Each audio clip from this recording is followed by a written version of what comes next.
अमरनाथ की गुफा के खुलने के बाद अंदर से जो निकला उसे देखकर आपके पैरों तले भी जमीन खिसक जाएगी।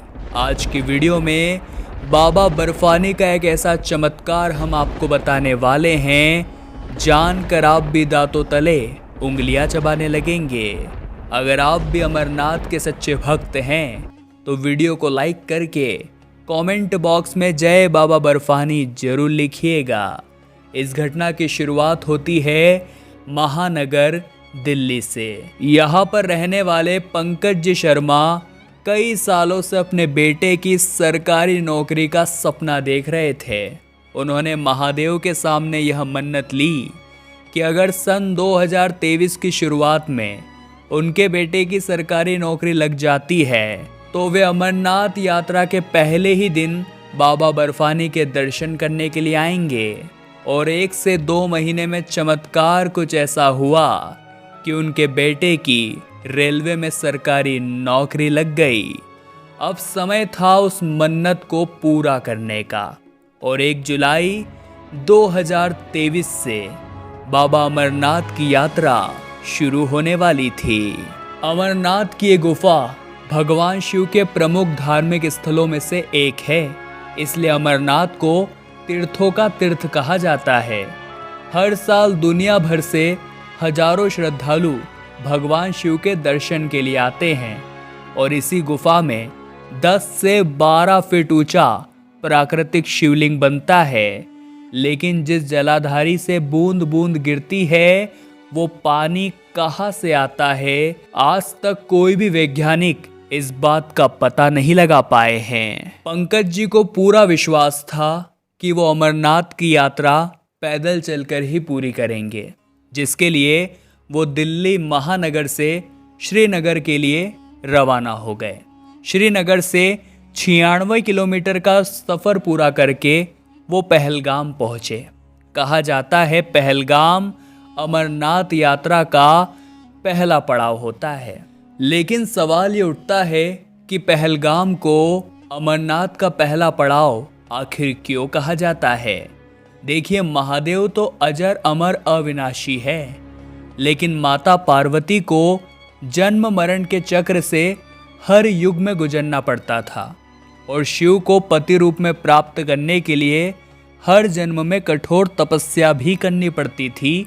और इसी से दुखी होकर माता ने एक बार महादेव से कह दिया कि वे भी अमर होना चाहती है। माता के ऐसा कहने पर महादेव ने माता को अमरत्व का ज्ञान प्रदान करने के लिए एक एकांत स्थान खोजना शुरू कर दिया।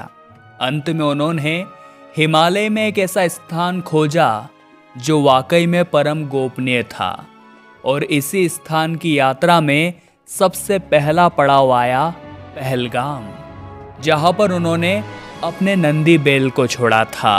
अर्थात अमरनाथ की इस यात्रा में महादेव ने सर्वप्रथम नंदी को पहलगाम में ही छोड़ा था। इसे नंदी घाट भी कहते हैं। जब पंकज जी पहलगाम पहुंचे तो ये उनकी यात्रा की शुरुआत थी। पहलगाम से 16 किलोमीटर की दूरी पैदल तय करके पंकज जी चंदनबाड़ी पहुंचे। ऐसा कहा जाता है इसी स्थान पर भगवान शिव ने अपने सिर से चंद्रमा का परित्याग किया था और चंद्रमा ने फिर यहाँ पर भगवान शिव का इंतजार किया था। इसलिए इस जगह को चंदनबाड़ी कहा जाता है और अमरनाथ की इस यात्रा में इसे दूसरा पड़ाव भी कहते हैं। लेकिन सबसे कठिन पड़ाव तो तीसरे नंबर पर आता है, जिसे पिस्सू घाटी कहा जाता है। चंदनबाड़ी के बाद पंकज जी का अगला पड़ाव था पिस्सू घाटी। यहाँ तक आते आते सभी यात्रियों की हालत बहुत ज़्यादा खराब हो जाती है और पंकज जी की भी स्थिति बहुत दयनीय हो चुकी थी। उन्होंने अभी तक केवल 20 से 25 किलोमीटर का सफ़र ही तय किया था। अगले नंबर पर जो पड़ाव था उसे शेषनाग के नाम से जाना जाता है, जो कि चंदनबाड़ी से 12 किलोमीटर की दूरी पर है। महादेव ने इस स्थान पर आगे बढ़ने से पहले अपने गले से नाग को इसी स्थान पर छोड़ा था।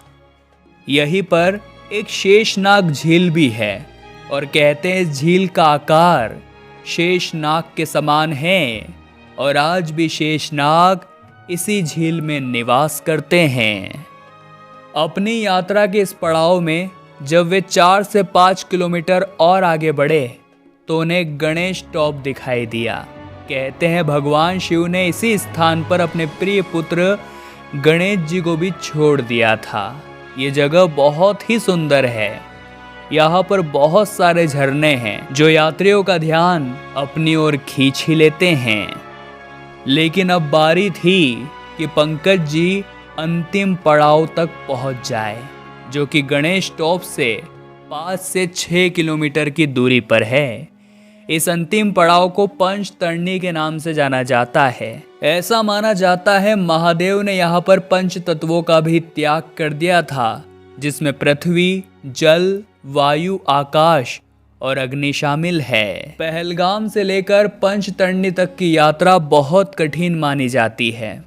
पंकज जी जैसे तैसे करके महादेव का नाम जप जप कर आखिर पंचतरणी तक पहुंच ही गए थे, लेकिन उनकी हालत बहुत ज़्यादा खराब हो गई थी।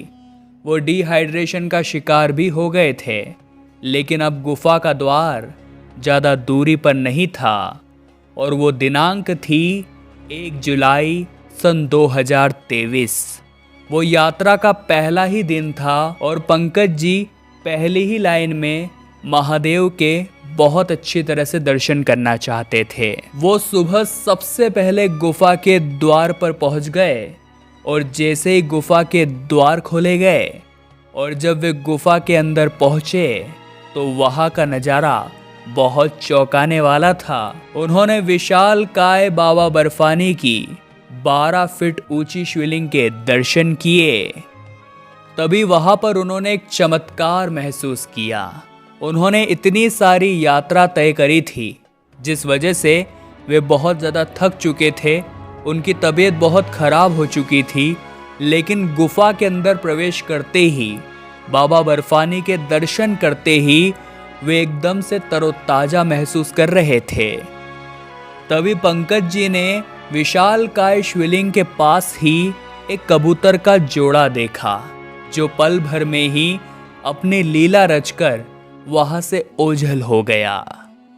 लेकिन सवाल हमें यह आश्चर्यचकित करता है कि हिमालय की वो वीरान गुफा, जहां पर पशु पक्षियों का कोई अता पता नहीं है, वहां पर एक कबूतर का जोड़ा आखिर क्या कर रहा था। जब भगवान शिव ने माता पार्वती को कथा सुनाने के लिए अमरनाथ की गुफा में प्रवेश किया था, तो कालाग्नि को यह आदेश दिया था कि गुफा में जो भी जीव है उसे भस्म कर दो। और कालाग्नि ने ऐसा ही किया और सभी जीवों को भस्म कर दिया। लेकिन उस गुफा में कबूतर के 2 अंडे रह गए। चूंकि अंडों को जीवधारी नहीं माना जाता, इसलिए वो भस्म होने से बच गए। और जब भगवान शिव ने माता पार्वती को अमर कथा सुनाना प्रारंभ किया, तो इन अंडों में से कबूतर निकल गए और वे भी कथा को सुनने लगे।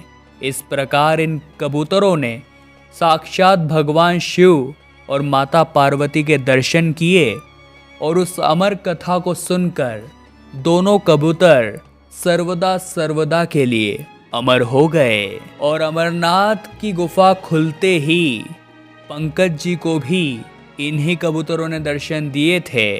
ऐसा कहा जाता है, अगर आप अमरनाथ के दर्शन करने जाते हैं और आपको इन कबूतरों के दर्शन हो जाते हैं, तो सचमुच में ये बहुत सौभाग्य का विषय होता है। ऐसा कहते हैं आज भी अमरनाथ में स्वयं महादेव और माता पार्वती उन कबूतरों के जोड़े के रूप में वहाँ पर विराजमान रहते हैं और बहुत नसीब वाले लोगों को ही दर्शन देते हैं। अमरनाथ के शिवलिंग की ऊंचाई चंद्रमा के घटने बढ़ने के साथ साथ घटती बढ़ती रहती है। आपको भी ये बात जानकर बहुत हैरानी हुई होगी। पूर्णिमा के दिन शिवलिंग अपने पूरे आकार में होती है, जबकि अमावस्या के दिन शिवलिंग का आकार छोटा हो जाता है। यह लगातार शिवलिंग पर बर्फ की बूंदें टपकती रहती है और इन्हीं बूंदों के कारण लगभग 10 से 12 फीट ऊंचे शिवलिंग का निर्माण होता है। यह गुफा हिमालय पर्वत पर करीब 4000 मीटर की ऊंचाई पर स्थित है, जहां चारों ओर हमें बर्फीली पहाड़ियां देखने को मिलती है। लेकिन सबसे बड़ा चमत्कार तो यह है कि शिवलिंग तो अपने आप प्रकट होती ही होती है, साथ ही में माता पार्वती और भगवान गणेश जी के पिंड भी प्रकट हो जाते हैं। इसी अमरनाथ की गुफा में माता पार्वती का एक शक्ति पीठ भी मौजूद है। ऐसी मान्यता है यहाँ माता सती का कंठ का भाग गिरा था, यानी कि 51 शक्ति पीठों में से अमरनाथ की गुफा को भी एक माना जाता है। जब आप यहाँ पर दर्शन करने आते हैं तो आपको भोले बाबा के साथ साथ माता पार्वती का भी आशीर्वाद मिलता है। अब दोस्तों, आपके मन में भी एक सवाल आ रहा होगा कि आखिर वो कौन इंसान था जिसने सबसे पहले यहाँ पर शिवलिंग के दर्शन किए थे। आखिर वो कौन था जिसने इस गुफा की खोज की थी।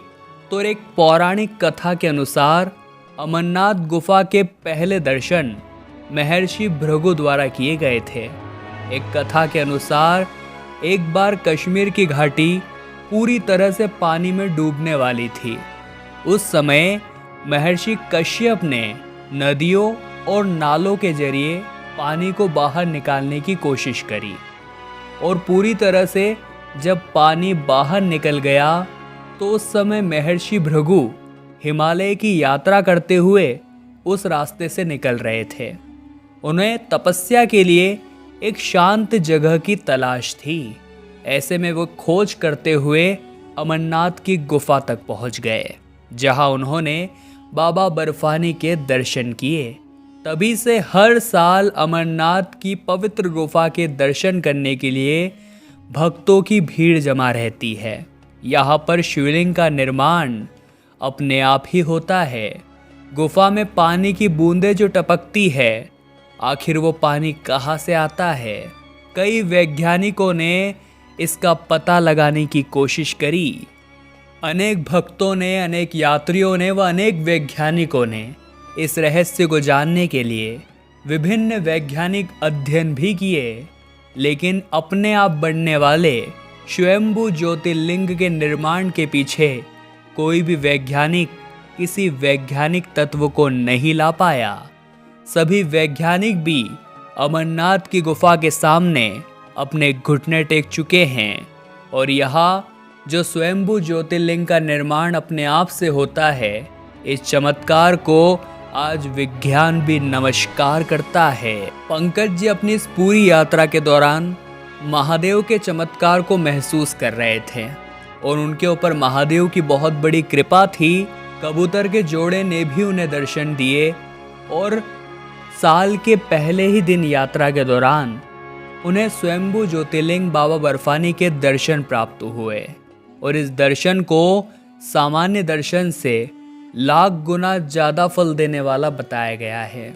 अपनी इस मन्नत को पूरी करने के बाद वो पुनः दिल्ली शहर आ गए और अपने साथ हुई समस्त घटनाओं के बारे में अपने परिवारजनों के साथ उन्होंने विस्तार से जिक्र किया। इस घटना को लेकर व अमरनाथ की इस पूरी यात्रा को लेकर आप मन में क्या विचार करते हैं, क्या विचार रखते हैं, हमें नीचे कमेंट बॉक्स में बताइएगा। क्या आप कभी अमरनाथ जाने वाले हैं या फिर जाने का प्लान बना रहे हैं? वीडियो लाइक जरूर करें और जल्दी से हमारे चैनल को आप सब्सक्राइब करके बेल आइकन को प्रेस कर लें ताकि आपको हमेशा ऐसी सत्य घटनाएं देखने को मिलती रहें। अभी के लिए आप सभी दर्शकों को हर हर महादेव।